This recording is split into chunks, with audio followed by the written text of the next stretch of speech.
کچھ لوگ ایسے ہوتے ہیں جنہیں اپنی ذات پر بھروسہ نہیں ہوتا۔ جو لوگ خود اعتمادی سے عاری ہوتے ہیں اور شرمیلے پن کا شکار ہوتے ہیں وہ دراصل خوف زدہ ہوتے ہیں، کیونکہ انہیں اپنی ذات پر بھروسہ نہیں ہوتا۔ جب وہ دوسرے لوگوں سے ملتے ہیں تو ان کی پریشانی اور بدحواسی دیکھنے کے قابل ہوتی ہے۔ وہ گھبرائے ہوئے نظر آتے ہیں اور ان کا ہر انداز بے ربط دکھائی دیتا ہے۔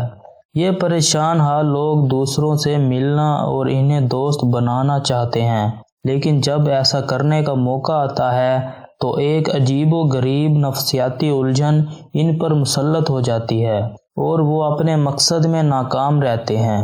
افسوسناک بات یہ ہے کہ ایسے پریشان حال شخص کو یہ معلوم نہیں ہوتا کہ جو نفسیاتی الجھن اس پر مسلط ہے وہ اصل میں اس کی اپنی پیدا کی ہوئی ہے۔ اگر ایسے شخص کی بچپن کی زندگی پر نگاہ ڈالی جائے تو معلوم ہوگا کہ موجودہ نفسیاتی الجھن کی جڑ بچپن کی زندگی میں دور تک پھیلی ہوئی ہے۔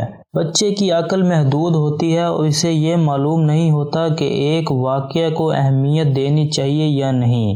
بچپن کی زندگی میں معمولی سا ناخوشگوار واقعہ بھی بچے کو بہت زیادہ ناخوشگوار محسوس ہوتا ہے، چنانچہ اس قسم کا واقعہ بچے کے رویے پر اثر انداز ہوتا ہے اور اس واقعے کے اثرات زندگی کا ایک مستقل جز بن جاتے ہیں۔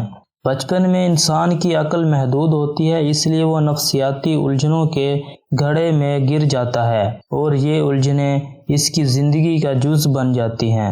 کچھ عرصہ پہلے تک نفسیات کے ماہرین لوگوں کو بتایا کرتے تھے کہ نفسیاتی الجھنوں پر قوت ارادی کے ذریعے قابو پایا جا سکتا ہے، لیکن آج یہ بات ثابت ہو چکی ہے کہ محض قوت ارادی کے ذریعے ان الجھنوں پر قابو پانا ناممکن ہے۔ نفسیات کے موجودہ ماہرین کا کہنا ہے کہ نفسیاتی الجھن سے نجات حاصل کرنے کے لیے ضروری ہے کہ پہلے اس الجھن کی تہہ تک پہنچا جائے اور پھر اس الجھن سے نجات حاصل کرنے کا طریقہ دریافت کیا جائے۔ نفسیاتی الجھن سے نجات حاصل کرنے کے لیے یہ دونوں باتیں انتہائی اہم ہیں۔